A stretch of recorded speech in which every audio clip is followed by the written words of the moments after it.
Hola chicos, ¿cómo andan?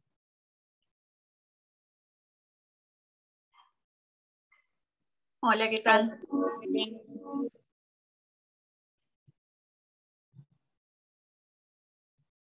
Bueno, ¿todo bien?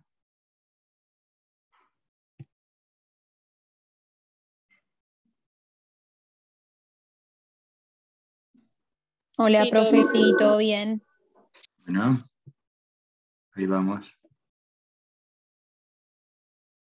¿Cómo va? ¿Cómo fue el COVID para vos, Rosana? Vos estuviste, ¿no? No, gracias a Dios No, ¿quién no. era que estuvo? No, Anaí era, no está. Pensé que eras vos.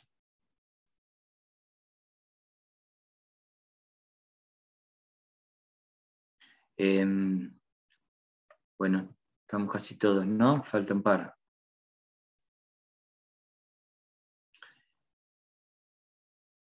Ahora en un ratito se va a conectar, ¿se acuerdan que ayer creo que les escribí? Un licenciado en criminalística. Ah, vos, Anaí, ¿eras vos la que estuviste con el COVID?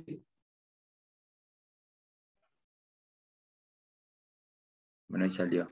Hola, buenas tardes. Ah, ¿cómo andás? Bien, acá andamos. Bueno,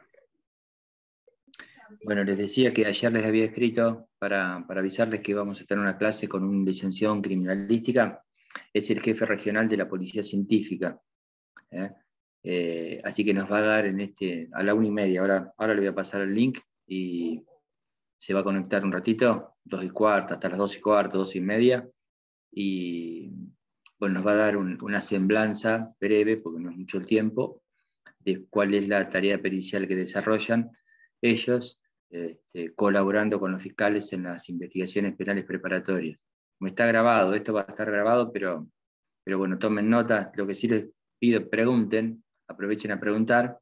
Tiene mucha solvencia, es muy didáctico, ya lo van a ver. Da clases también en FASTA y en alguna otra universidad, en la carrera de criminalística. Y bueno, como les digo, nos va a dar una semblanza respecto de cuál es la tarea que hacen los gabinetes periciales, colaborando con los fiscales, desde el lugar del hecho, desde que son convocados en las distintas disciplinas. No sé si preparó algo, porque no le pregunté, pero a veces prepara algo vinculado a la balística, cuando teníamos presencialidad y no estábamos así encerrados como ahora, o imposibilitados de visitar lugares.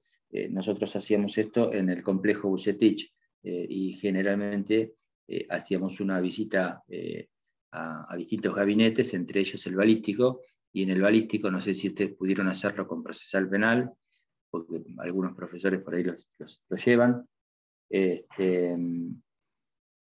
Y ahí hacíamos, se efectuaban disparos para hacer comparaciones balísticas con el material que tienen ahí. Bueno, lo que no lo podemos hacer acá, pero bueno, lo vamos a suplir de la forma que se pueda.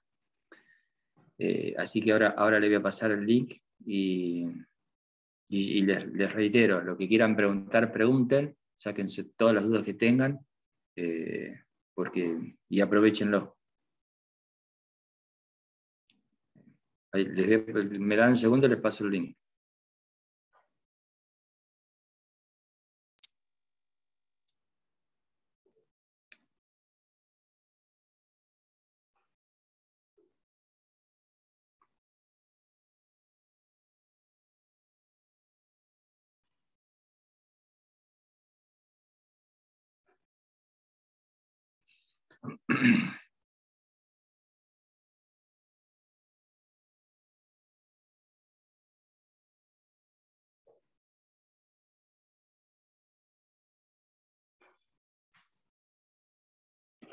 Paso esto.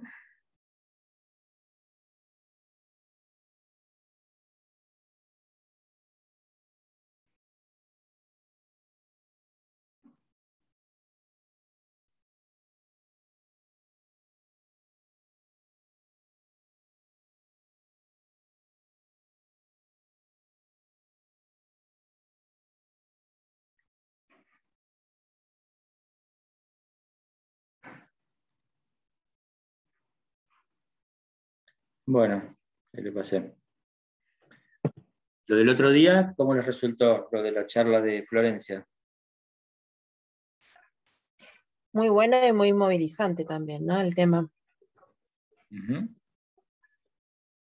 Sí, Sí. sí, bueno, ella lo explicó, por ahí no pudo poner en palabras lo que diariamente vive cuando se hacen cámaras Gesell.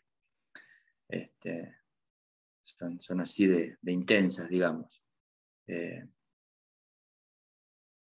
bueno, espero que les haya servido.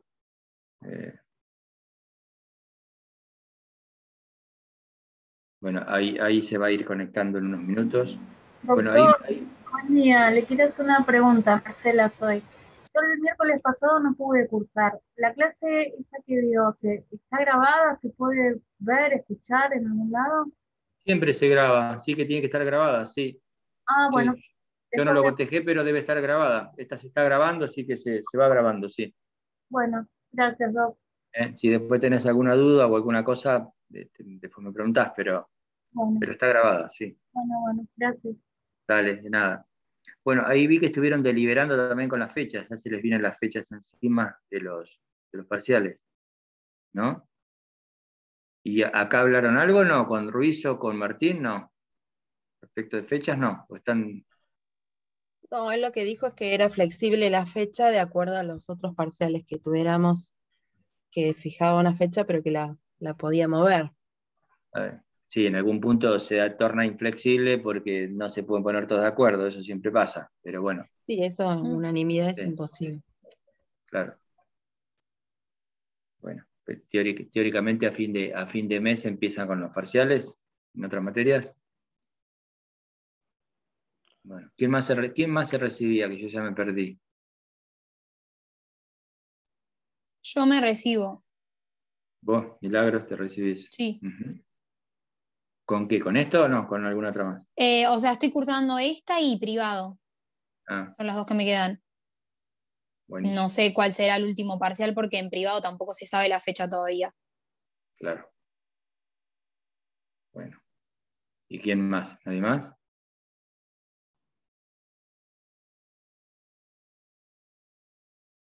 Nadie más. ¿Qué vieron en la semana?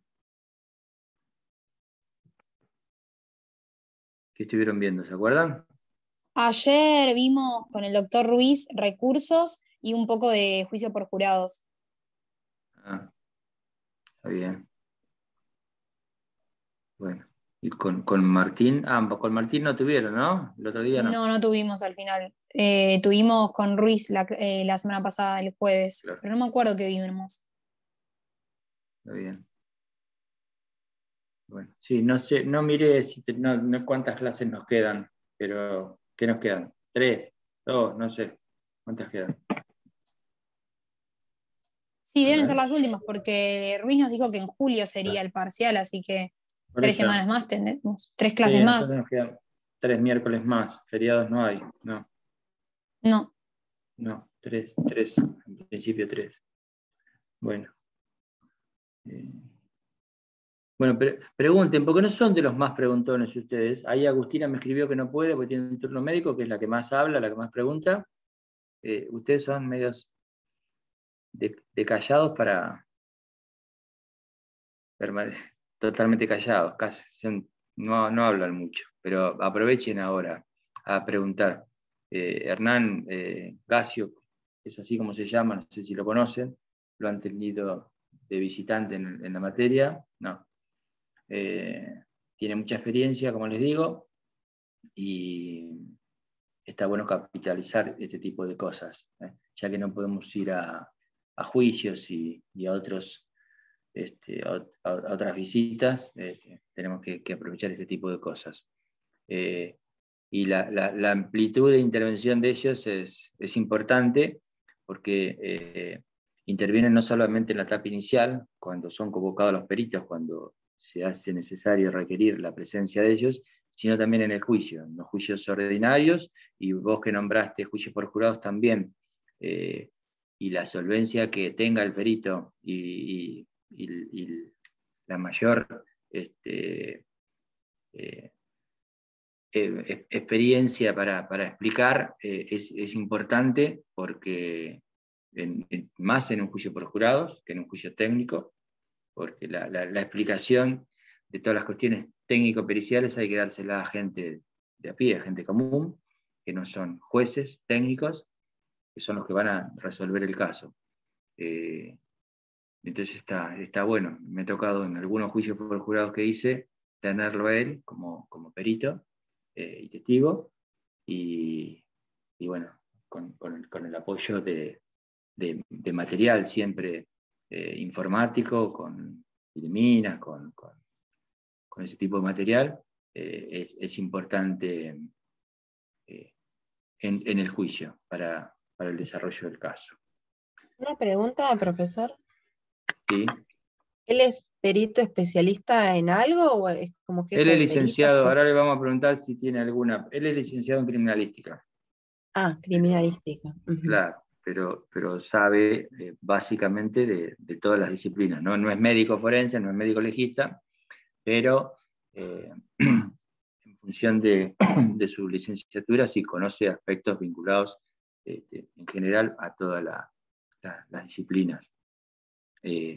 Muchas veces cuando hemos tenido juicios es importante convocar, no solamente si es un homicidio, imaginen ustedes, a un perito que nos hable de todo el compendio pericial y además al médico, porque cuando en una investigación penal preparatoria se van compendiando las distintas pericias, a veces es bueno tener alguna conclusión, y muchas veces Hernán o algún otro perito es el que se encarga de esas cuestiones. Digamos, para ir interrelacionando todas las pericias, la que tiene que ver con la inspección ocular, la que tiene que ver con la de rastros, la que tiene que ver con cuestiones de la fotografía, y bueno, todo eso lo hace un perito o un licenciado en criminalística como él, y algunos otros, bueno, que esté de turno, pero es importante, porque si no están desperdigados los informes. Imaginen ustedes que en una investigación penal preparatoria escrita, hay una carpeta pericial donde se van agregando cada una de las pericias que se han hecho respecto de un caso determinado. Y tener una conclusión, un análisis conclusivo respecto de todo lo que se ha hecho y correlacionarlo incluso con otros elementos de prueba es importante. Más importante que lo haga el fiscal, que lo haga un perito. Bueno, a ver si se conecta o si tiene problemas para conectarse.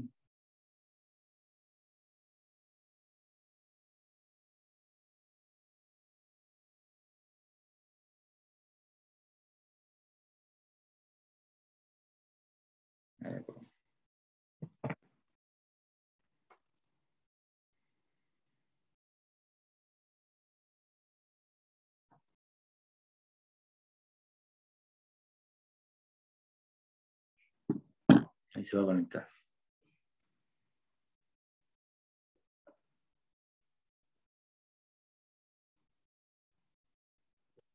¿Les quedan muchos temas por ahí por ver todavía?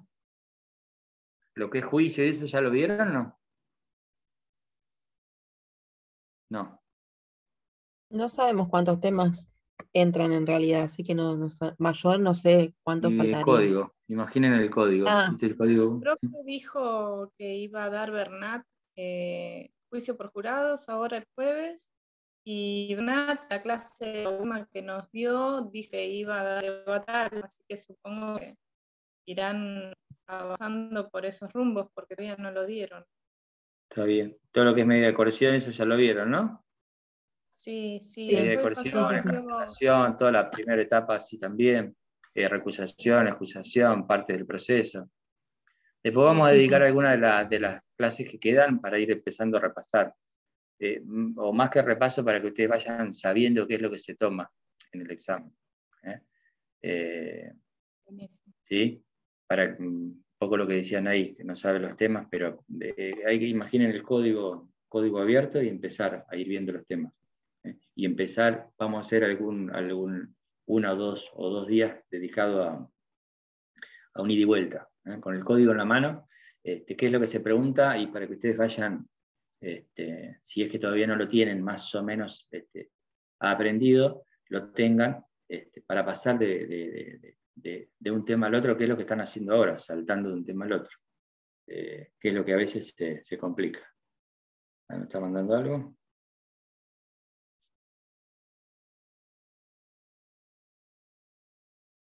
A ver, que no puede entrar. Ahí le voy a pasar para ver si le anoté algo mal.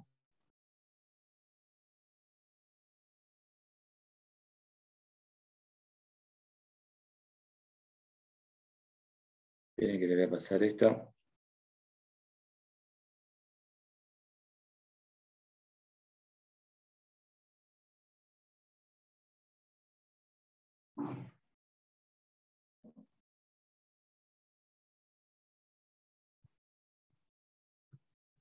Un toque, aguánteme un toque.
Por la cantidad no hay problema, no. Porque la otra vez entramos bien con Florencia, así que debe ser él.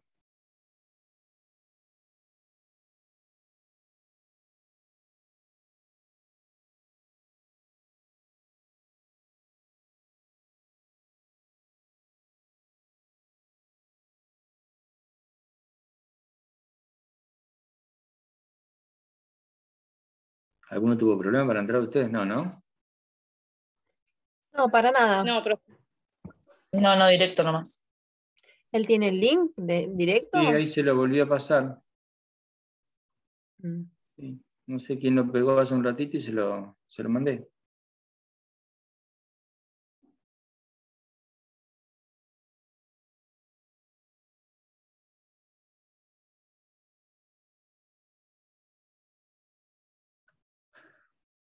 Y no está en espera, ¿no? Para que usted lo acepte, profe. No, no me dijo, por el chat no me dijo. No, porque entra directo, me parece. Debería entrar Ah, directo. entra directo. Ah. Creo que sí. Yo no veo acá ninguno en espera.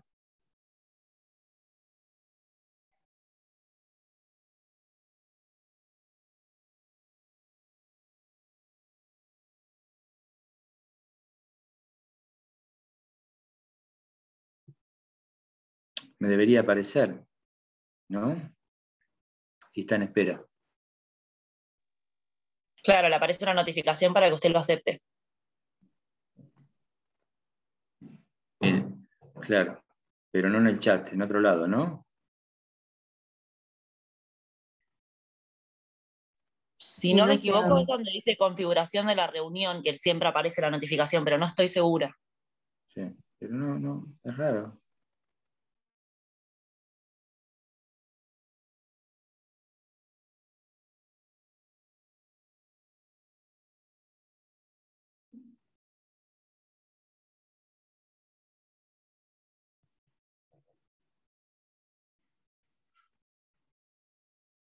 Ahí hay uno más, así que tiene que haber entrado ahí, porque llegó un participante más ahí. Acá está, ahí entró. Hernán, ahí estás muteado. Hola, Ahora sí.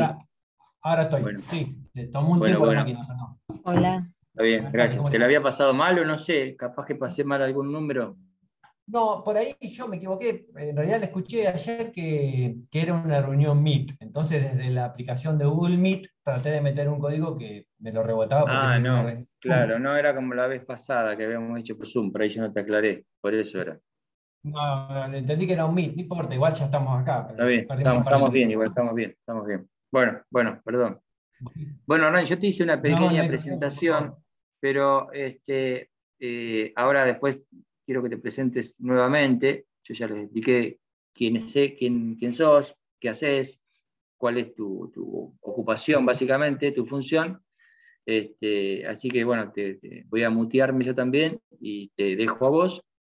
Ya le dije después a los chicos, chicos y chicas, que hagan todas las preguntas que quieran, que aprovechen, porque como es un ratito corto de tiempo, vos vas a tratar de dar una semblanza de tu función. Bueno, ¿qué tenemos de tiempo disponible, doctor? ¿Media hora, 40 minutos? No, ¿una hora tenemos, Más. chicos? ¿Cuánto tienen? ¿Llegamos o 45 minutos? Ahora es una hora. Sí. Una hora, sí. Es hasta menos cuarto. Hasta menos cuarto. Bueno. Hasta 3 menos cuarto. Sí. Claro, Bien, 3 menos cuarto. bárbaro. Ok. Bueno, arrancamos entonces. Si vos Gracias. podés, si es tu tiempo yo disponible. puedo, yo quería saber para organizar más o Sí. menos de qué hablábamos y demás. También depende de las preguntas que me hagan ellos y lo que quieran saber. Ok. Bueno, buenas tardes a todos. Disculpen la demora en el ingreso. Yo, como verán, estoy en la oficina. Mi nombre es Hernán Gacio y estudié criminalística hace unos cuantos años ya y vengo ejerciendo la profesión acá en Mar del Plata con los casos que resultan de interés para la Administración de Justicia en Mar del Plata y en otras localidades aledañas. Hemos ido a Bahía Blanca, a Azul y a Necochea. Es interesante eso porque vemos la diferencia organizacional y las diferencias de caracteres que tiene cada departamento judicial, porque deberíamos ser todos iguales, todos nos ajustamos a la idiosincrasia local y a las problemáticas y demandas locales. Pero bueno, en sí la aplicación de las ciencias criminalísticas en cualquier departamento judicial prácticamente pasan por los mismos principios y las mismas observaciones, protocolos y métodos. Tengo una pequeña presentación para mostrar en la medida en que vayamos adentrándonos en el tema, pero principalmente quería saber, confirmar que están en la práctica penal a esta altura de la carrera. Entonces ya tienen muy en Sí, eso, tal cual. también. Sí, algunos Buenísimo. ya se están recibiendo, son las últimas materias y digamos que están terminando, sí. Buenísimo, entonces tienen un montón de cosas en claro de lo que es el proceso para poder meternos directamente en lo criminalístico y me encantaría que me hagan preguntas al respecto de lo criminalístico, que es de donde yo puedo hablar con mayor soltura. Lo que atañe a las ciencias criminalísticas, en realidad, si estoy de anfitrión, podría compartir pantalla e ir mostrando con un esquema de fondo para que ustedes si quieren tomen nota o lo que les parezca. A ver si me permite. No. Me tiene que permitir usted, doctor, compartir la pantalla. Bueno, ahí busco, me tengo que acordar cómo era. Me tiene que nombrar a mí como anfitrión. Tiene que buscar en participantes, en donde estoy yo, cliquear los 3 puntitos, y ahí va a tener la opción de designarme como anfitrión para poder compartir mi pantalla. Bueno, que seas el operador. Claro, es anfitrión, operador. Sí, Depende de la estás. aplicación. Lo Ahí sos, ya está, me ya notificó. lo sos. Perfecto. Voy a ir entonces a esta pantalla y quiero que me confirmen ustedes si lo están viendo, si están viendo mi pantalla en este momento. Sí. Sí, Sí, se se ve. ve. Buenísimo. Bueno, arranquemos por el principio entonces. La criminalística es mucho más antigua de lo que las series y las películas nos quieren hacer ver, ¿sí? Con tanta tecnología y tantos resultados que son a veces cinematográficos. Pero es cierto que se aplica con éxito desde hace muchísimo tiempo también, y esa tecnología que a veces la tele nos vende o nos quiere mostrar cosas que no existen, por ejemplo, que en un laboratorio forense van pasando huellas digitales o caras de criminales por una pantalla, como si realmente hubiese una máquina buscando de esa manera, no es tan así. Pero es cierto que la tecnología nos auxilia muchísimo en herramientas y en instrumentos para aplicar justamente el conocimiento que nos da la criminalística en pos de tratar de esclarecer un delito. Ustedes como estudiantes avanzados de la carrera saben cuáles son los objetivos de la investigación criminal, ¿sí? Principalmente, obviamente, constatar que se cometió un delito y que no estamos en presencia de otra cosa, por ejemplo, una muerte natural.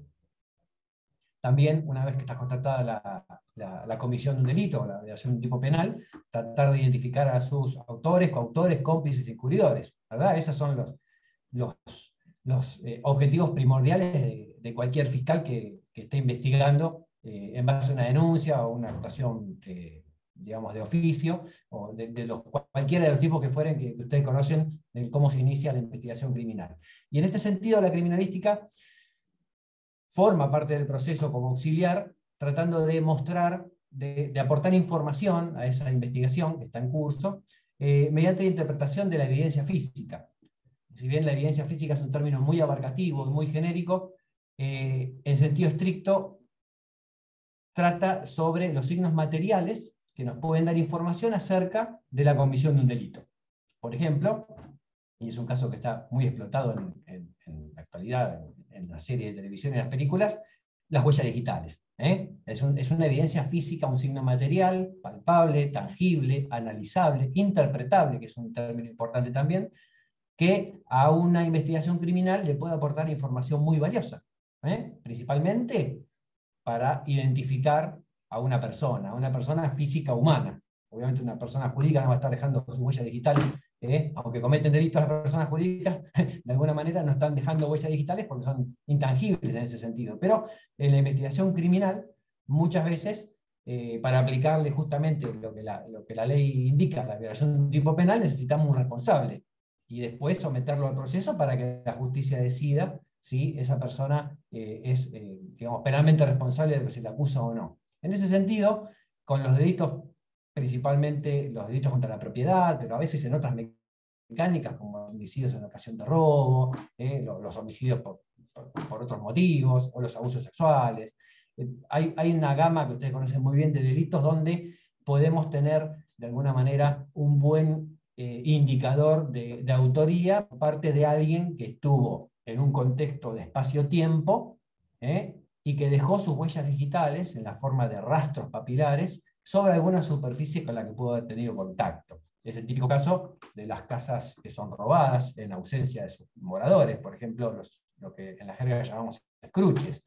En ese tipo de investigaciones criminales lo que se procura primero es preservar la escena, o sea, en este caso la vivienda que fue pasible del desapoderamiento, y tratar de que un especialista en papiloscopía haga un relevamiento con las técnicas propias de la especialidad en procura de obtener de alguna de las tantas superficies que se pueden imaginar que hay en una casa común de un ciudadano promedio, de alguna de esas superficies que estuvieron tocando los intrusos en busca de valores, por supuesto, tratar de encontrar una huella que nos permita establecer la identidad de esas personas, ¿sí?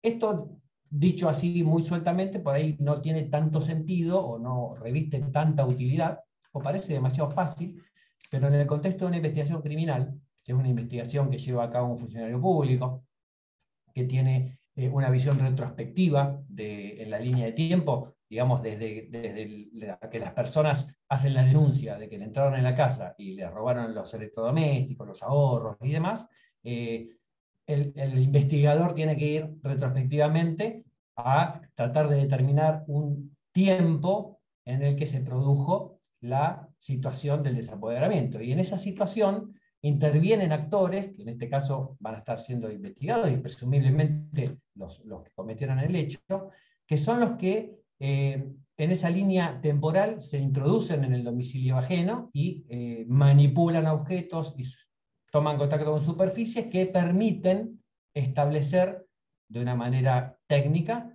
que esa persona estuvo en ese lugar. Eso es un aporte muy valioso a la investigación. Por ejemplo, el quién, en ese sentido, lo tendríamos más o menos encaminado. O sea, que un perito en rastros saque una huella con valor de una casa que ha sido robada, en cierto modo, ayuda en la mayoría de los casos, dependiendo después cómo avance la investigación, ayuda por ejemplo, a ponerle nombre y apellido a un delito que se ha cometido, porque justamente nos trae a veces información sobre personas físicas que en muchos casos ya tienen registros criminales por ese tipo de delitos, y en otros casos, aunque no los tengan, no tendrían por qué estar metiéndose en la casa de los demás y tocar sus objetos personales. Entonces, para lo que es la investigación de un fiscal, ese dato es de suma importancia y ayuda muchísimo para, obviamente, seguir profundizando en la cuestión. Así como este caso típico de las huellas digitales que se pueden encontrar sobre determinadas superficies en investigaciones criminales que se inician con la denuncia generalmente de los damnificados y las víctimas, tenemos otras tantas maneras de colaborar con la administración de justicia, pero lo que querían era que centre su atención en, digamos, en qué tipo de elementos son los que pasan por abajo de nuestra lupa para que después signifiquen un aporte a lo que es la investigación criminal. Si no, es como toda una especie de pantomima que en realidad no da resultados. Si ustedes tienen en claro que la investigación criminal tiene una retrospección muy marcada, sobre todo en hechos capitales, como la muerte de las personas, donde se trata de reconstruir y establecer en esa línea de tiempo cuáles fueron los últimos momentos. Es muy importante el aporte, por ejemplo, que puede dar la medicina legal cuando se produce el hallazgo de un cadáver con signos de haber sido, digamos, ultimado con violencia, y este aporte de data de la muerte que hace el médico mediante la evaluación de determinados signos le permiten al fiscal retroceder en la línea de tiempo horas, días e incluso semanas y meses. Más adelante tenemos ejemplos concretos de lo que es la retrospección al momento en que la víctima estaría por fallecer. En sí, la criminalística tiene una historia larga, ¿sí? Ya les digo, hoy ha hecho un boom el fenómeno de la ciencia forense por los medios de comunicación y por también el novelaje que se escribe al respecto, pero tenemos antecedentes muy antiguos sobre el uso de la lógica y el uso del conocimiento científico, artístico y técnico en general para que la justicia, en la persona de sus operadores y de las partes, entiendan por qué se producen determinados fenómenos, y también en algunos casos se puede atribuir responsabilidades. En sí, todos tienen presente la figura de Sherlock Holmes, es el detective que aplica los métodos deductivo e inductivo por naturaleza, y es un ejemplo consistente, aunque es un personaje de ficción, es un ejemplo consistente de cómo el pensamiento analítico nos puede llegar a aportar información significativa para el avance de una investigación. En sí, por ejemplo, este personaje que está acá, que es un médico de la época del Renacimiento, Ambrosio Paré, es considerado uno de los padres de la medicina legal, junto con Paolo Sacchia, por el simple hecho, ¿no? Porque en su momento haya, digamos, resuelto crímenes para poner a la medicina legal a la altura de lo que es la investigación científica del delito, como la estamos usando hoy, pero fue muy importante el aporte de Paré, citando acá un precursor de la medicina legal, porque él fue uno de los primeros, por ejemplo, en describir las heridas de armas de fuego, que en esa época recién empezaban a aparecer y a usarse de manera, digamos, masiva en el campo de batalla. Obviamente, todas estas descripciones que realizan los médicos legistas desde las ramas del conocimiento de las ciencias médicas, como los papiróscopos, como el sabio Bucetich, como Sir Francis Galton, como William Herschel, todos esos son aportes que van, digamos, estructurando peldaños hasta conducirnos al conocimiento que tenemos hoy formado y probado de lo que puede llegar a significar el análisis de un rastro papilar, que nosotros vulgarmente llamamos huella digital, en una escena del crimen.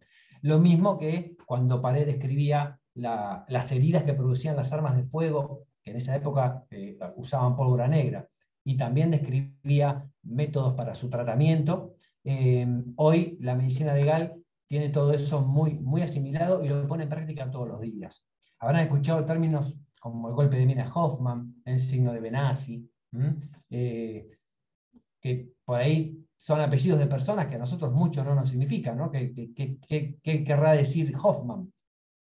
En realidad, y en medicina legal se usa con mucha frecuencia, todos esos son apellidos de las personas que por vez primera interpretaron y escribieron y analizaron, estudiaron esos signos que son a veces patognomónicos.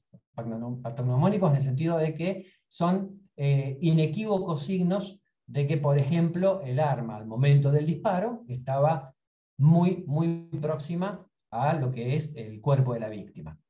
Esas personas con un fundamento científico desde su rama de conocimiento, en este caso las ciencias médicas, fueron los que describieron, además de efectuar pruebas en cadáveres, incluso analizar casos de personas con este tipo de heridas, fueron los que describieron al fenómeno que se repetía una y otra vez, sentando las bases de lo que eran después, en el futuro iban a ser la interpretación de estos signos por parte de la medicina legal.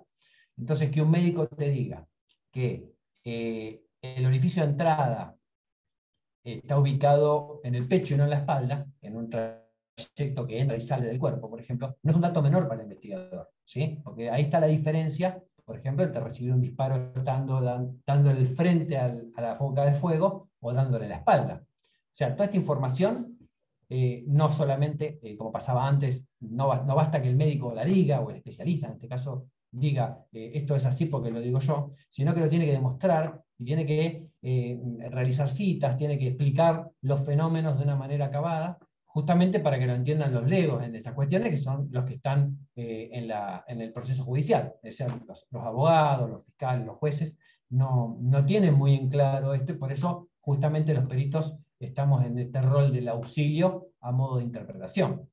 Prácticamente nos podemos considerar intérpretes de lo que el testigo mudo, lo que la evidencia física nos dice.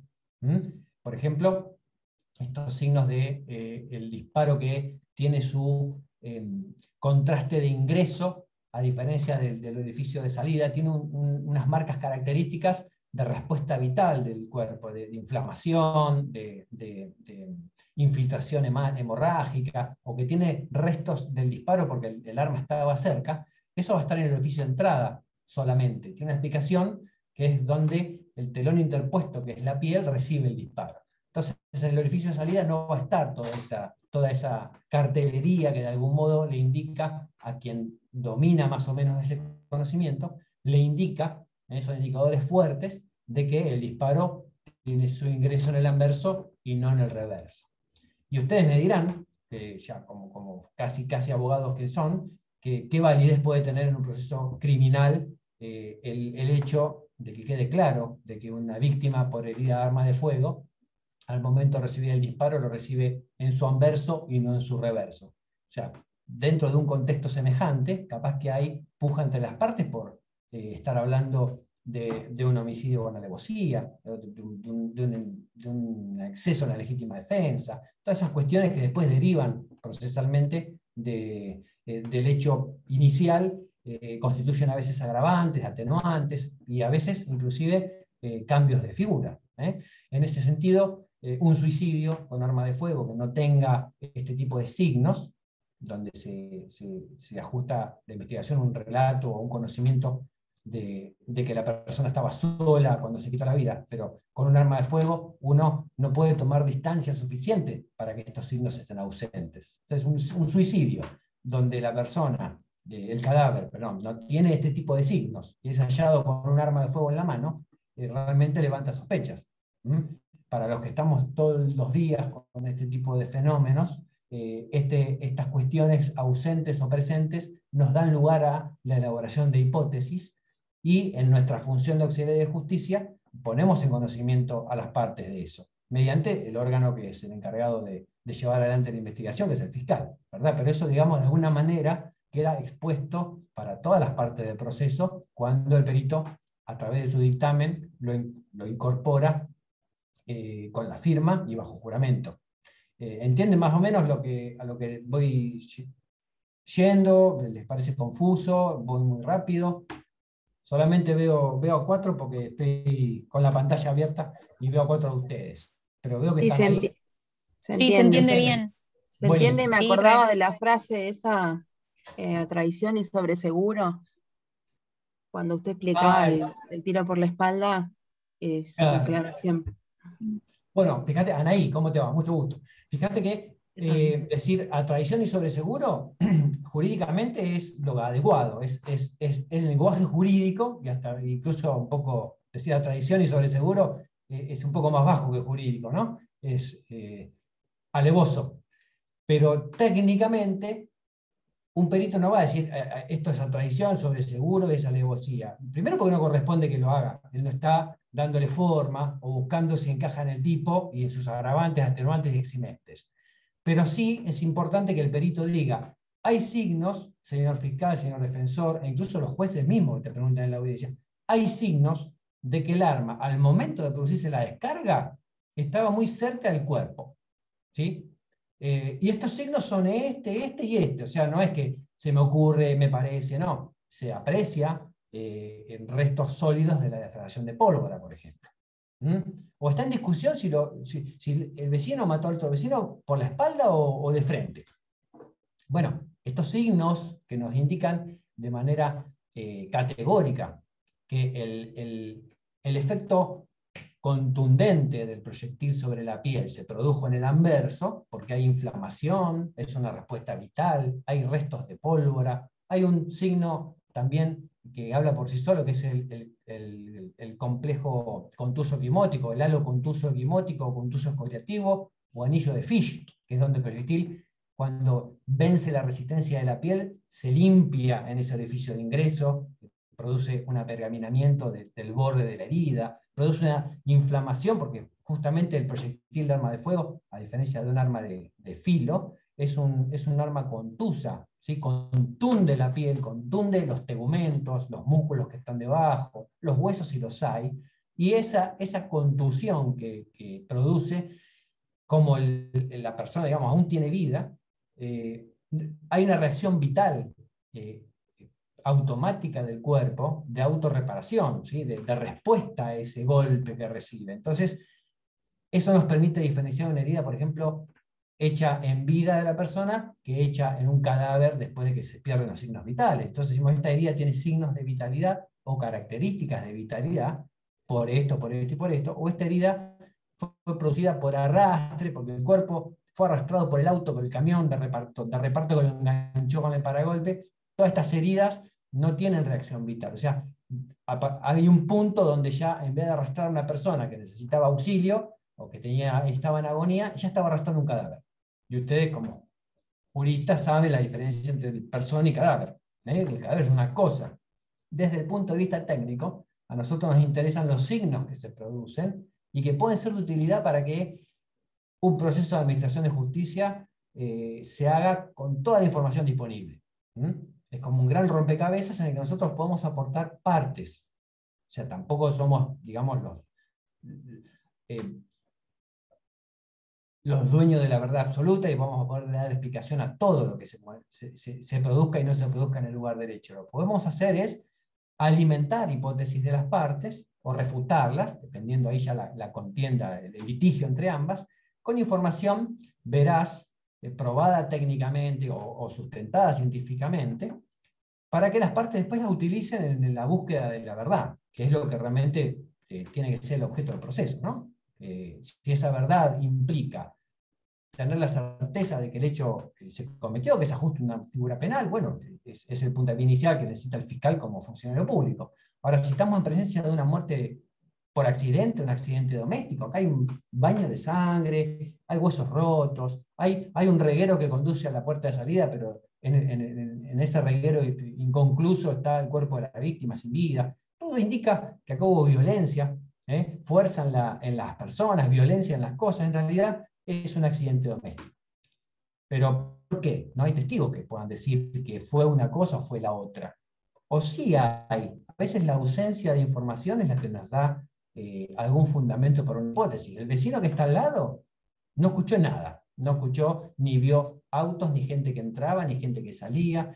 De hecho, la policía con el testigo tuvieron que romper la puerta de ingreso porque desde adentro no atendían a los llamados y la puerta estaba cerrada al lado de adentro. Una vez que ingresamos al domicilio, vimos ese cuadro sangriento, vimos el cadáver ahí con sus lesiones, pero no vimos que haya huellas ni tránsito de otras personas, toqueteos de cosas, no vimos que la víctima estuviera atada, maniatada, amordazada. Tampoco vimos que faltaran valores, ni los signos característicos de búsqueda en los cajones, en los almohadones, en los entretechos. Me dicen, bueno, acá entraron a afanar, acá tenía un dato y entraron a apretar a la persona a llevarse los ahorros. No, de hecho hay incluso valores a la vista, hay teléfonos celulares, la billetera de la víctima está con mucho dinero en efectivo adentro, está el televisor en la pared, no falta nada, no hay desorden, no hay signos que nos dan lugar a pensar que estamos en presencia de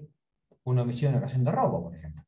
De hecho, no tenemos signos de la intervención de terceras personas. ¿Es así? ¿No intervinieron terceras personas, perito? No. Lo que estamos diciendo los peritos es que no hay signos, razonablemente hablando, de ingresos forzados, de desorden, de búsqueda de valores, y que incluso hay pautas que nos dan la idea de que acá no había personas en busca de bienes materiales, porque los bienes materiales están ahí, están a la vista, están al lado del cadáver. Tampoco estaban envueltos en una frazada al lado de la puerta, a punto de que alguien se lo lleve, y de repente fueron sorprendidos por un ruido, se asustaron y se fueron, porque ahí sí tendríamos otra explicación. Entonces estas explicaciones, que a veces son producto solamente de razonamiento lógico, no de la aplicación de un método criminalístico, son material constitutivo de una hipótesis que pueden manejar las partes, ¿sí? Principalmente el fiscal, que es el funcionario que está obligado a investigar, está pagado por la ciudadanía justamente para velar por sus intereses. Entonces, ante un hallazgo de esta naturaleza, el fiscal tiene entre sus herramientas los testimonios de los vecinos, de los conocidos del fallecido y demás, pero también tiene la actuación forense para determinar, tanto en la escena donde fue hallado este cuadro, como en operatorias posteriores que se van a llevar a cabo, por ejemplo, la autopsia médico-legal del cadáver. De esa manera puede llegar a darse una idea fundada de si está en presencia realmente de la comisión de un delito, o posible comisión de un delito, o prácticamente no tiene elementos para sustentar esa hipótesis. ¿Van siguiendo ahí el relato? Entonces, a veces con este tipo de ejemplo que le acabo de dar es prematuro, incluso cuando se termina de relevar el lugar del hecho, de inspeccionar, de sacar fotografías con el testigo, ver que están las cosas, que no están las cosas, ver la posición final del cuerpo, todo eso. Incluso es prematuro sacar conclusiones porque nos falta una diligencia procesal muy, muy importante, que es la autopsia del cadáver. La autopsia del cadáver no se realiza en el lugar del hallazgo, se realiza en instalaciones apropiadas, como son las morgues policiales y las morgues judiciales, donde un médico legista, generalmente auxiliado por un técnico tanatólogo, va a hacer una inspección minuciosa del cadáver y va a proceder también a inspeccionarlo por adentro. ¿Qué sentido tiene inspeccionar por adentro un cadáver? Y tratar de verificar si hay determinados signos que son compatibles con heridas de armas blancas, heridas de armas de fuego, golpes, patadas en el torso, por ejemplo, en el abdomen, para reducir a una persona o para obligarla a que diga algo que queremos saber. O también constatar que realmente no están esos signos, pero de una manera más acabada, minuciosa. Es una buena oportunidad también, y de hecho se hace, es inesquivable, la obtención de muestras. O sea, la hipótesis después puede ir evolucionando y se puede ir diversificando. ¿Cómo podemos establecer si esta persona realmente, a falta de otros signos, pareciera que es un accidente doméstico? Si esta persona se tiró de una silla a propósito, se autolesionó, digamos, con intención, o fue una maniobra desafortunada porque quería cambiar la lamparita de la cocina. Y vamos a ver si esta persona tiene en la sangre y en la orina, por ejemplo, alcohol. Si esta persona tiene altos contenidos de alcohol, estaba ebria o estaba en un estado que no es el normal, donde una persona puede calcular distancias, tiempos y riesgos, y esta persona que está de alcohol realmente pudo haber tenido una pérdida de coordinación y haberse caído y haberse lastimado, una fractura expuesta que le cortó la vena femoral y en minutos falleció queriendo llegar a la puerta de salida. Fíjense qué desgracia, ¿no?, que pase algo así, pero pasa. Muchas veces pasa, y es desconcertante para los investigadores, porque lo que parece ser un hecho donde hay realmente fuerza aplicada a las víctimas, no es fuerza aplicada por terceros, son hechos desgraciados o accidentales. cuando no autoinfligidos. En una autopsia también podemos obtener sangre y orina, por ejemplo, para determinar si no hay monóxido de carbono en la sangre.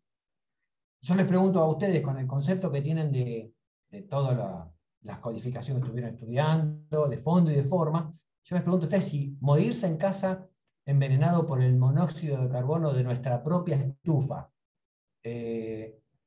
en una noche de invierno como las que estamos viviendo ahora, ¿es una muerte violenta o no lo es? ¿A ustedes qué les parece?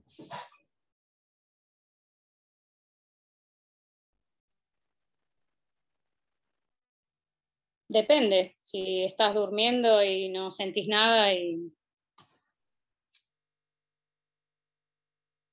O te sea, morís. la diferencia entre muerte violenta y muerte no violenta sería el martirio de la víctima o la agonía, o digamos el sentir cuando uno se está muriendo. Jurídicamente hablando, ¿qué sería muerte violenta? Cuando no es una muerte natural. Por ahí puede llegar a andar. Hay muertes que no son, digamos, están en la zona gris. Una persona que tiene un cáncer terminal y está, digamos, en sus últimos estadios, antes de dejar este mundo, sufre una agonía muy fuerte. Incluso hay que darle tanta morfina a veces que se olvidan reconocen el rostro de sus propios familiares. Que ver con un elemento externo, digamos, hay violencia, pero no hay delito porque no hay nadie que lo ejerció. Hay violencia, claro. A veces cuando no hay Pero cuando haya un accional, o sea, como que haya una acción positiva sobre la persona, me resulta que ahí sería violenta. Bien, ¿para provocar la muerte o para asistirla y dejar de asistirla? Si vemos a una persona atropellada que está, digamos, herida, entrando en un shock hipovolémico que en poco tiempo le va a producir el cese de sus funciones vitales. Porque un conductor un poco, digamos, desprejuiciado la atropelló y para evitar responsabilidades o rendir cuentas ante la justicia se dio a la fuga, y nosotros vemos que esa persona está en esa situación y no la asistimos. Estamos por ahí, provocando una muerte violenta. Por ahí le puede aclarar un poquito. Claro, por ahí acción o omisión. Perdón, por ahí les puede aclarar un poco decir esto, a ver si coincidís, Hernán. Podemos hacer dos clasificaciones, una muerte violenta y una no violenta. Y si es violenta, puede deberse a la acción de terceros o no deberse a la acción de terceros. Si no se debe a la acción de terceros y no le podemos imputar nada a nadie, estamos hablando de una muerte violenta, pero que no va a traer consecuencias jurídicas para un tercero. Porque un suicidio es una muerte violenta sin la intervención de terceros, salvo que estemos hablando de investigación y demás, ¿sí? Pero podemos hablar de una muerte violenta con la intervención de un tercero, donde actos positivos o omisiones en algún caso sean los aportes que vienen de afuera. No sé si se entiende. Hay muchas ramas finas, ¿no? Y zonas grises, pero sí, desde nuestro por ahí estructurado punto de vista, y también ceñidos a lo que el código nos impone como en la forma, ustedes saben que el fiscal tiene que investigar en los casos de muerte violenta sospechada de criminalidad. Entonces, a veces los signos no están exteriormente manifestados, sino que hay que buscarlos interiormente, por ejemplo, en la ingesta de tóxicos. Tóxicos ya no estamos hablando de un alcohol o de un monóxido, que generalmente son accidentales las muertes por monóxido, o a veces incluso resultado de una maniobra suicida, porque es una muerte bastante dulce en ese sentido, sino que estamos hablando de la ingesta de estricnina, por ejemplo, veneno para pequeños roedores, o una ingesta por una contaminación por mercurio, por plomo, tal vez no intencionada, pero sí que tiene, digamos, asignación de responsabilidad a las personas que en determinada planta de manufacturación de cosas vierten esos residuos sobre sitios que después contaminan al resto de las personas. Son responsables de alguna manera, pero yendo más a lo cotidiano, en esa curiosidad que tenemos, necesidad de satisfacer esa curiosidad de una muerte que puede estar sospechada de criminalidad, lo primero que vemos es si la persona esta, digamos, no tenía algún motivo manifiesto para no seguir viviendo. Por ejemplo, un enfermo terminal, ya una cuestión clínica, sí, realmente tenía una patología que no le iba a garantizar una expectativa de vida mucho más allá del avance de la enfermedad. Pero cuando tenemos una persona joven, una persona que aparentemente no tenía ningún motivo para andar muriéndose, eso llama la atención. Y hay que empezar a descartar posibilidades. Cuando no están exteriormente visibles, se trata de buscar interiormente también con la toxicología forense, con la patología, la anatomía patológica, la patología forense, tratar de buscar esos signos a ver si están manifestados, pero de manera microscópica. Por ejemplo, los surcos de ahorcadura en las personas que en apariencia se han quitado la vida por autodeterminación, son investigados muchas veces para, junto con otros signos, tratar de clarificar el hecho de que el surco se produjo en vida de la persona, en sus últimos momentos de vida, pero se produjo en vida, y no que fue producto de la suspensión de un cadáver que pasó a ser cadáver por otra maniobra previa que no está a la vista. Lo que nosotros comúnmente llamamos disfrazar una escena o montar una escena para que la etiología parezca que es suicida, aunque realmente bajo esa apariencia está escondida una maniobra de terceras personas.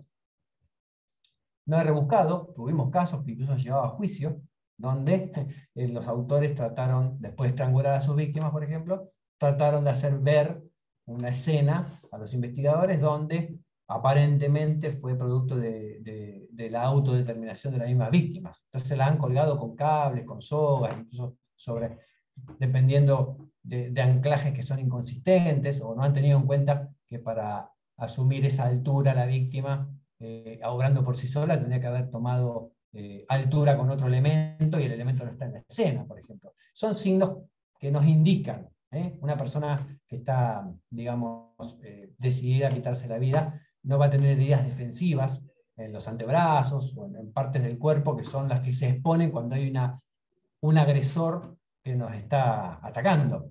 ¿Sí? Por ahí va a tener heridas reflejas de querer quitarse la soga del cuello en un momento de arrepentimiento o de supervivencia refleja, pero son heridas patognomónicas. Son heridas que nos indican o abonan o sugieren un determinado tipo en cuanto a la etiología, y no todo lo contrario. O sea, las heridas de defensa son características también. Las heridas de disparos de arma de fuego de frente con interposición de brazos, que es una maniobra instintiva y refleja de la víctima, también son características y se pueden clasificar. Toda esta clasificación de indicios y su interpretación dentro del contexto que se está evaluando nos aporta mucha información. En ese sentido, entonces, yo les decía, la muerte violenta a veces no se manifiesta cabalmente, y es necesario realizar maniobras técnicas y científicas que van más allá de lo que es la escena del crimen. Por eso en una operación de autopsia se obtienen tantas muestras del cuerpo para mandar a distintos laboratorios que hagan una experticia y produzcan, dentro de su marco de incumbencias, produzcan información. En realidad lo que queremos hacer llegar a la investigación criminal es información, para que después se evalúe si estamos en presencia, o podríamos estar en presencia, de una conducta típica, o estamos en presencia de otra cosa donde, ya les digo, puede ser una maniobra de autoeliminación o un accidente doméstico. O en el caso también que se da a veces una muerte natural. ¿Sí? Entonces, ¿Me puedo hacer una consulta? Perdón, no los escuché varios, pero no a nadie en particular. Yo le quería hacer una consulta. Tal Sí. vez es una taradez lo que estoy preguntando, pero no se me ocurre, o sea, o si me puede dar algún ejemplo de algún elemento que nos pueda demostrar que no fue un suicidio, sino que, por ejemplo, había una persona apuntándole con un arma para que se suicide. ¿Me explico? Bueno, es como ya una te- duda re común que tengo, que nunca se me Sí. ocurre cómo lo podríamos probar. Voy a poner la cámara acá porque estoy mirando para el costado, porque los veo a ustedes, pero la cámara venía para allá. Me veían de costado todo el tiempo. Mirá, ahí la respuesta muchas veces, más allá de lo criminalístico, que nunca va a faltar, prácticamente todo el abanico, prácticamente todo el abanico de los tipos penales, la criminalística tiene algo para aportar. ¿Sí? O sea, hay tela para cortar. Pero en un caso como el que me planteas, que también es bastante interesante el hecho de cómo demuestro yo que la persona esta obró en plena conciencia y uso de sus facultades y por obra de su propia voluntad. No, la criminalística no va a tener tanto para aportar ahí como por ahí la criminología mediante una autopsia psicológica. ¿Sí? ¿Están familiarizados con el término de autopsia psicológica? Bueno, la autopsia psicológica es digamos, un procedimiento que lo hacemos con relativa frecuencia, no lo piden mucho, pero tampoco hay muchos casos, por suerte, donde tengamos que hacerlo, donde se analiza justamente a la persona de la víctima, para tratar de establecer si la personalidad, el momento que estaba atravesando, circunstancias personales, familiares, sentimentales, de lo que sea, de su entorno, sus redes sociales, los mejores amigos, la familia, su situación laboral, patologías previas, toda la información que se pueda aunar respecto de esa persona en lo que es su personalidad y su modo de ver la vida y encarar la vida antes de encontrarla muerta, nos puede dar una idea, ¿sí? Y esto es una idea bastante concreta, pero no deja de ser una idea desde las ciencias de la psicología forense, si esta persona realmente estaba en una situación para quitarse la vida repentinamente, o podemos empezar a pensar, mediante líneas investigativas que hay detrás, si esta persona es rarísimo que se haya quitado la vida y pudo haber sido conminada por un tercero que, con una maniobra muy bien planificada, ha dejado muy pocos o no ha dejado ningún rastro de eso. No les digo que es el caso de sería María más Marta apuntando a García. la psiquis de la víctima más que al entorno o a los elementos externos que hay en la escena. Claro. El entorno, materialmente hablando, va a poder ser manipulado, va a poder ser, digamos, inalterado por una persona fría, calculadora, un psicópata, por ejemplo, una persona que cada cosa que hace la hace en interés propio y no siente absolutamente nada por lo que le pasa al otro. Y esas personas son muy cuidadosas, son muy prolijas, analizan, estudian y cubren sus rastros con relativa eficacia. Aunque también a veces es producto de una mala investigación. Eso no hay que descartarlo nunca. Malos especialistas que intervienen, una mala conducción de la investigación, un entorno inapropiado hace que la investigación nunca muestre la luz de lo que se quiere llegar. Pero en este tipo de cuestión que me planteás es muy interesante, porque ahí las ciencias, digamos, del comportamiento son las que se acoplan a la investigación criminal. La criminalística va a estar, porque va a estar el mecanismo violento de la muerte, por más que la hipótesis sea un suicidio, hay que verificar, digamos, la posición del nudo, es simétrico, es asimétrico, el surco es completo, es incompleto, la víctima tenía capacidad de tomar esa altura por sus propios medios, o fue, digamos, un cadáver colgado, los signos de vitalidad de la lesión. Acá no me colgaron un estrangulado, se colgó, o me colgaron una persona que está con vida. Entonces va a haber signos que nos van a indicar que había vida en ese organismo, hasta que, por compresión de los paquetes vasculonerviosos laterales del cuello, dejó de irrigarse el cerebro, por ende de oxigenarse y falleció. Cesaron las funciones vitales. Bueno, son todos indicadores de la muerte violenta. Pero como vos decís, capaz que el mecanismo de muerte, en la hipótesis del suicidio, como en la hipótesis del que está amenazando al otro para que se cuelgue, va a ser el mismo. El mecanismo va a ser el mismo. Va a haber signos de vitalidad, va a haber constricción de los paquetes vasculonerviosos, va a estar la víctima suspendida. ¿Qué puedo yo buscar para tratar de darle fuerza a esta hipótesis de la familia que está reclamando, porque la familia no vivía acá, vivía en otra ciudad, pero vino a la semana, se hizo presente y presentó una denuncia de que sospechan que el familiar muerto no se quitó la vida porque lo conocían bien, porque era una persona que tenía trabajo, era feliz, no era depresiva, no había tenido intentos previos, no tuvo ningún altercado o conflicto reciente como para decir, bueno, lo dejó la novia y era el amor de su vida, entonces de la noche a la mañana, después de tomarse un par de vasos de vino, se colgó. Y bueno, pero no hay, eso también son indicadores para la investigación, no hay nada de eso. Basta con que haya un dato externo de alguien digamos, con legitimidad para producirlo, no dime y direte, sino alguien que se presente y diga, bueno, esto no me gusta, esto quiero que se investigue, y se va a investigar en ese sentido.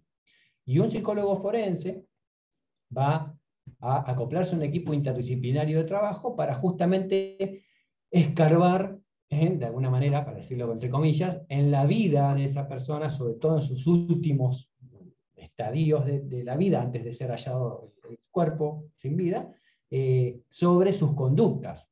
A veces un cambio brusco en las redes sociales nos indica un cambio en la psiquis. O sea, la persona está atravesando por algún momento difícil, tuvo algún golpe, algún choque, alguna desestabilización emocional. Y eso se ve en las redes sociales, en Facebook, en Instagram, en Twitter, en el mismo WhatsApp. El testimonio de sus allegados es muy valioso. Es decir, no, ya esta persona, la verdad me sorprende, el mejor amigo, el vecino de todos los días, la pareja. Me sorprende porque veníamos bien, se la veía bien, no había nada que me indique que estaba atravesando por un mal momento. Y de repente se colgó, ni nota dejó. A veces no dejan nota porque no pueden. A veces no dejan nota porque no son de dejar notas. Basta que tomen la determinación, la ejecuten y listo, acaben con su propia vida. Entonces todo eso va a ser la información que se aporta a la investigación. Después, la investigación verá cómo clasifica, ordena y le da utilidad a la información que se aporta del suceso, de la escena, de las labores posteriores en lo pericial, para poder llegar a una conclusión. ¿Sí? Pero bueno, son elementos que a la hora de tener que evaluar se vuelven muy importantes, se vuelven de mucha utilidad para tratar de discernir si estamos ante una etiología suicida, homicida o accidental, que son las tres que más nos preocupan, ¿no? La muerte natural no deja de ser una manera de morirse, pero no nos preocupa tanto, nos preocupan los mecanismos violentos donde una persona pierde la vida. ¿Está contestada tu pregunta, Julieta? Sí, perfecto. Y eso es un típico ejemplo donde se acoplan las ciencias criminalísticas de lo material, de lo concreto, de lo tangible, con las ciencias criminológicas, que son las del comportamiento.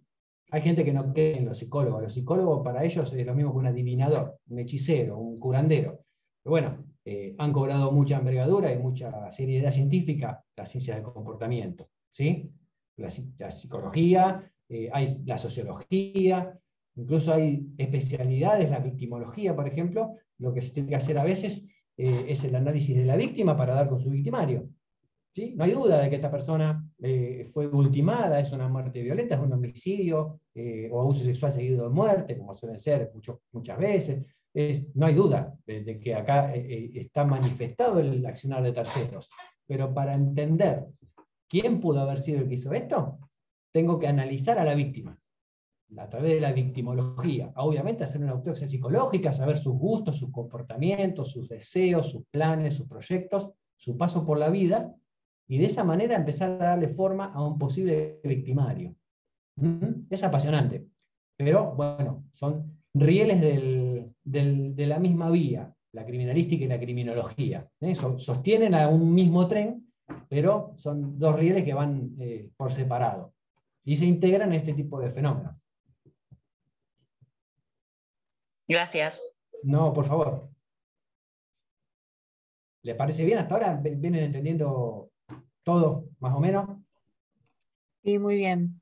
Sí, perfecto. Sí, perfecto. Muy claro todo lo que... Buenísimo. Ustedes son fiscales, por ejemplo, acá en el Departamento Judicial de Mar del Plata. Tiene una muerte que está rara. ¿Sí? Está rara. No tenía por qué morirse esta persona. Es joven, no tenía enemigos, no hay signos de violencia, no hay nada que nos desvíe la atención, pero no nos cierra porque es joven. Principalmente por eso, porque es joven, no estaba deprimida, no hay signos de violencia, así que no es una muerte con un trauma evidente o manifiesto, como un disparo en la sien, sino que por ahí se tomó todo un pastillaje para dormir todo de golpe y acabó con su vida. Tiene la duda si la digamos, ¿la autopsiamos o no la autopsiamos? La familia se opone terminantemente, dice, no, me van a abrir al cuerpo de mi hermano de pies a cabeza porque no se lo merece, era un buen tipo, por algo habrá sido, Dios lo quiso con él, todas esas cosas, esos argumentos que a la hora de ofrecerlo como prueba no sirve para nada. Dios lo quiso con él, yo no puedo ponerlo seriamente en un ofrecimiento de prueba. Sí puedo poner resultados periciales, testimonios bajo juramento, pero eso no. ¿Lo autopsiamos o no lo autopsiamos? La familia se niega, ¿eh? Incluso hay un familiar que es sacerdote, también no quiere saber nada. Pero ustedes son los fiscales. Y sí, no se puede negar la familia. Sí, por Claro, aparte supuesto. de ser un homicidio, es acción pública. ¿Y hay algún indicio de que pueda haber Bueno, pero algún... la familia se opone, no hay signos manifiestos de que es un homicidio. El cuerpo estaba incluso acostado en la cama, ya en una posición cómoda para ponerle una mortaja y enterrarlo con todo el rito que la cristiandad nos manda, o el islam, o el judaísmo, lo que ustedes quieran.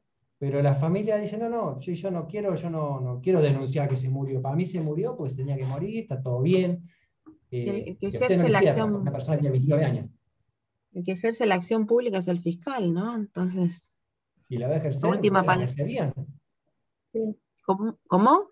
Ustedes son los fiscales en turno. Hoy están de turno esta semana es un infierno. Tienen infierno por todos lados en la ciudad. Pero además tienen este caso. ¿Ejercen la acción pública de qué manera? Tienen la potestad de no hacerle la autopsia, de decir, no, entréguele el cuerpo a los familiares, que lo entierren, de acuerdo al rito que profesen y a otra cosa. Tengo otros esperotes.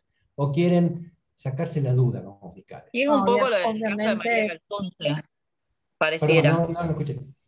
Que es un poco el caso de García Belsunce, pareciera, porque es lo mismo, o sea, era supuestamente una muerte natural, el fiscal fue al lugar, a la casa donde estaba el cadáver, igualmente fue algo así, el ejemplo es medio parecido. Ese parece que es no. ejemplo de todo lo que no tenemos que hacer, pero de ninguno de los operadores que estamos en el sistema, ¿no? María Marta García Belsunce, con los pitutos metidos en la cabeza y cerrada la herida con la gotita, ni siquiera una inspección seria por parte de nadie. Pero bueno, ahí hubo una concatenación, como dice, una serie de eventos desafortunados, como dice la serie. Y quedó justamente para que lo recordemos hoy, varios días después, sobre lo que puede llegar a ser una investigación criminal rara, totalmente deleznable, desde todo su sentido, de todos sus operadores. Obviamente ahí había una mano negra que le había metido los plomos en la cabeza, porque solos no se van a meter.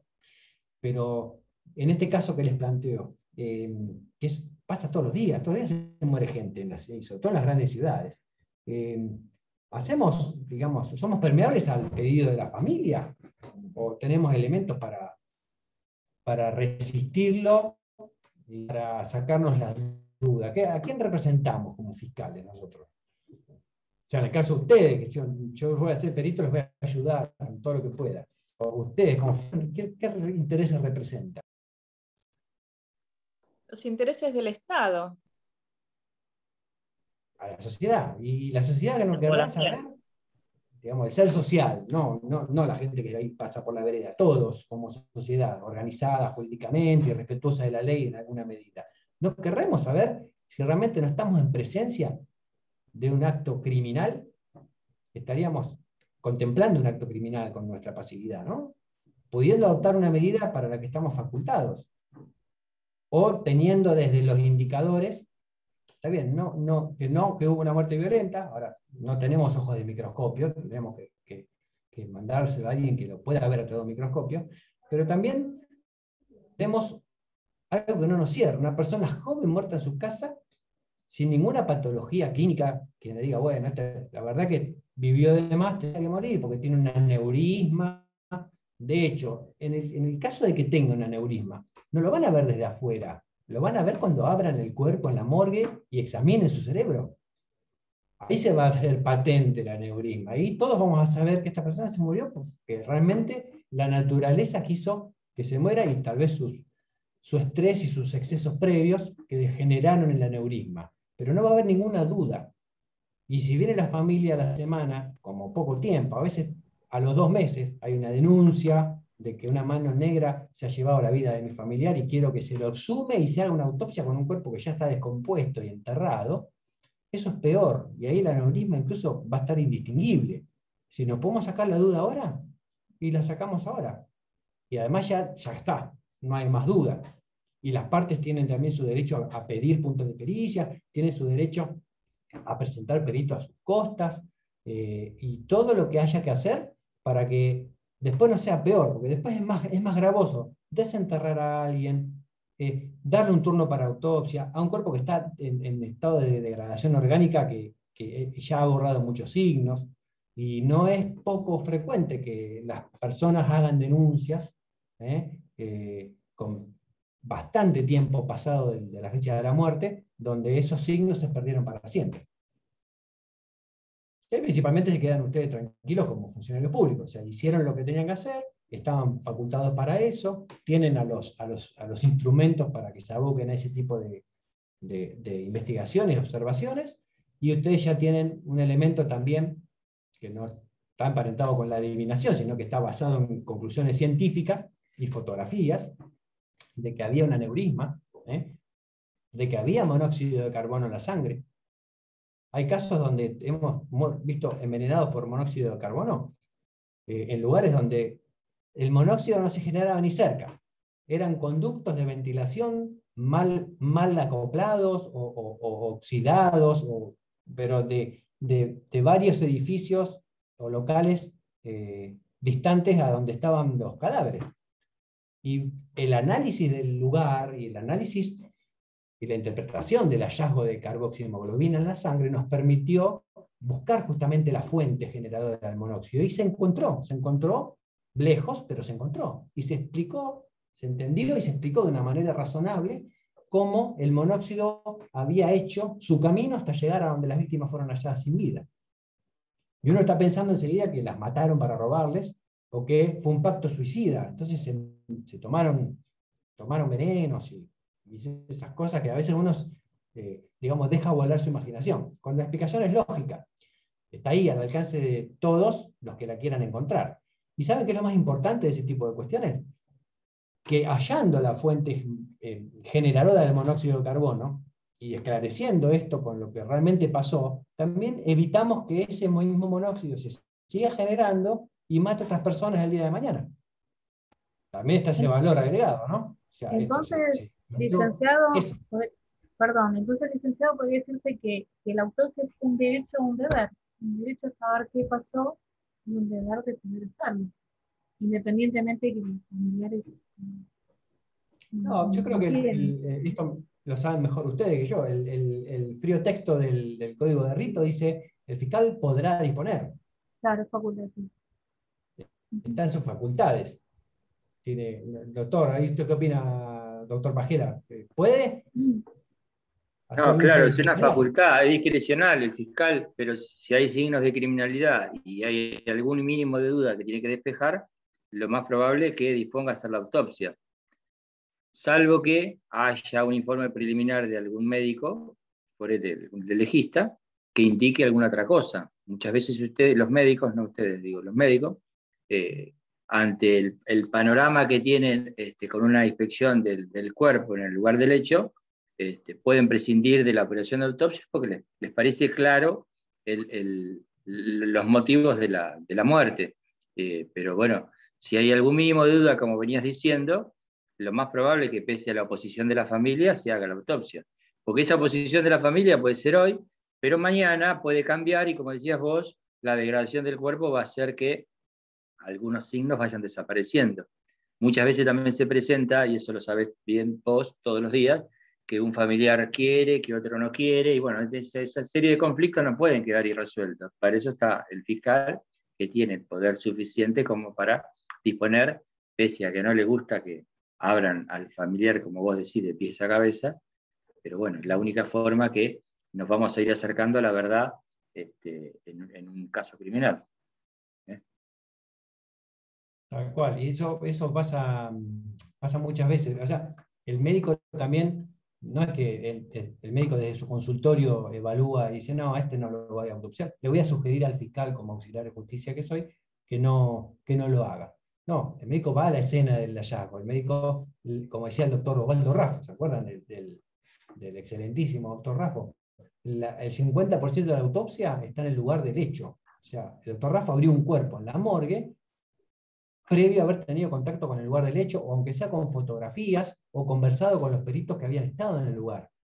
El médico legista se constituye en el lugar del hecho, y si no puede, se pone al tanto a través de fotografías o de los mismos funcionarios especialistas en ciencia forense que fueron al lugar del hecho.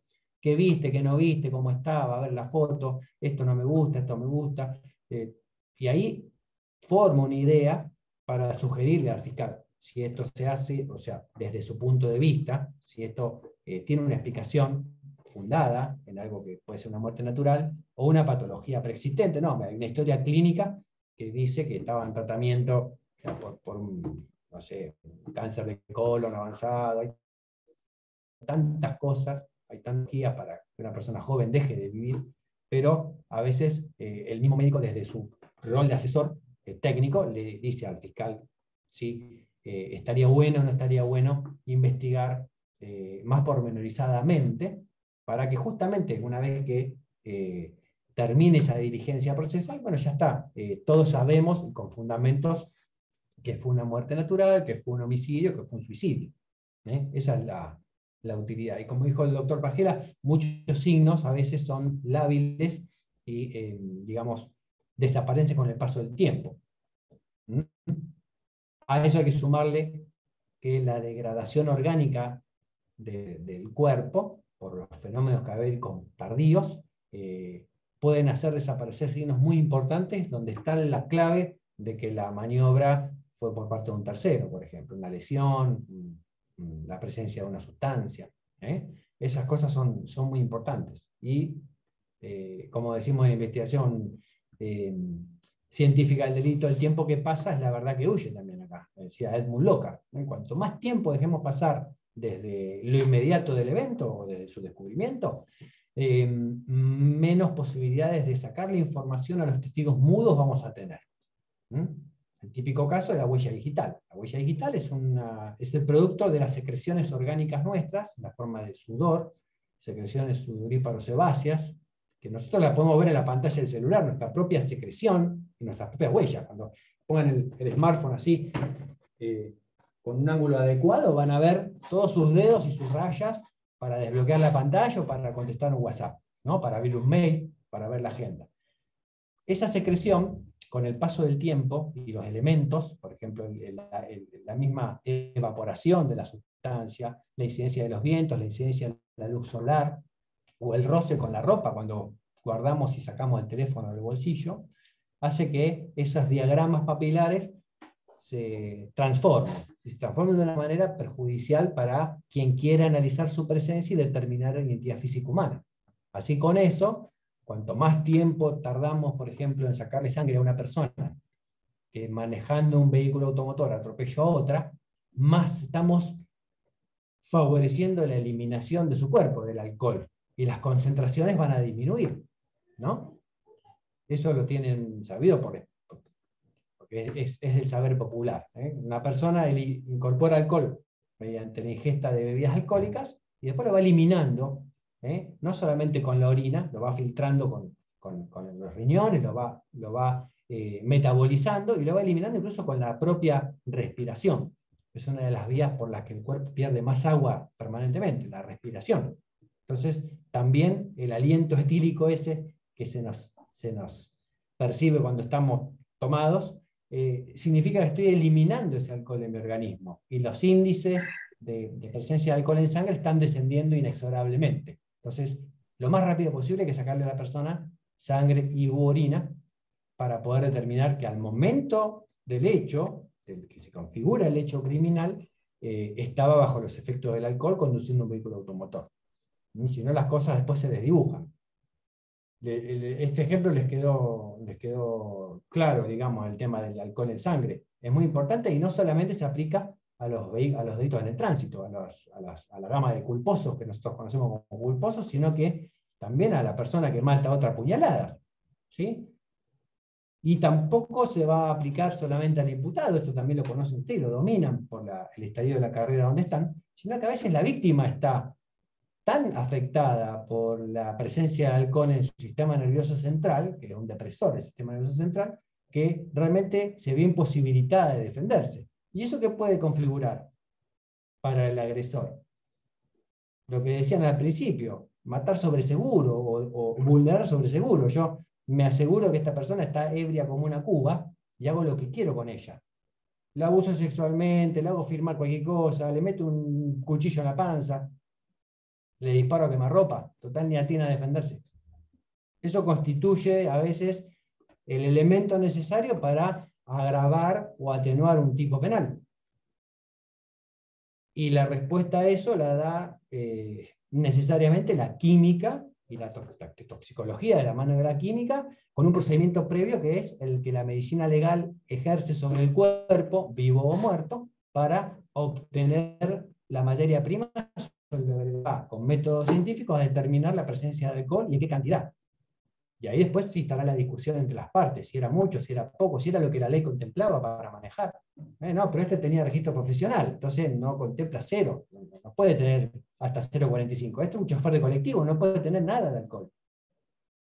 ¿Entienden? Y ahí empieza todo el debate ya desde lo jurídico. Ahí ya se acabó nuestro rol, determinar que en esta muestra había tanto porcentaje de alcohol. Después verán qué hace la aseguradora, qué hace el fiscal, qué hace la defensa. Es una discusión jurídica, pero sobre un elemento técnico-científico que le proporcionan las ciencias criminalísticas. Y ahí sí tienen tela para cortar, ¿no? Depende de qué lado del estrado estén, si a la izquierda o a la derecha, que van a hacer uso de ese dato de una manera conveniente a su estrategia. Eso es lo apasionante de todo esto, al menos en los juicios orales se respira eso. Se respira cómo las partes utilizan un dato que da la ciencia, que da la técnica o las artes, lo utilizan de la manera más conveniente. Y si no conviene, ni lo utilizan.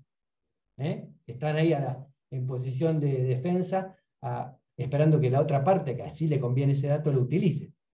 Y bueno, que venga el perito, preste juramento y explique digamos, la naturaleza de la labor que llevó a cabo, y también se someta a las preguntas, al interrogatorio y al contrainterrogatorio de las partes.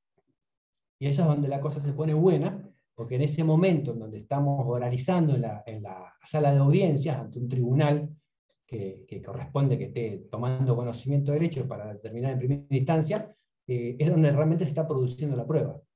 Todo lo que hizo antes el fiscal, el defensor, en una carpeta, en una IPP, en una bolsa de plástico, son todas propuestas, ofrecimientos, documentación de cosas que se van a poner, digamos, en sí se van a vivir en el juicio y los van a valorar los jueces en la audiencia.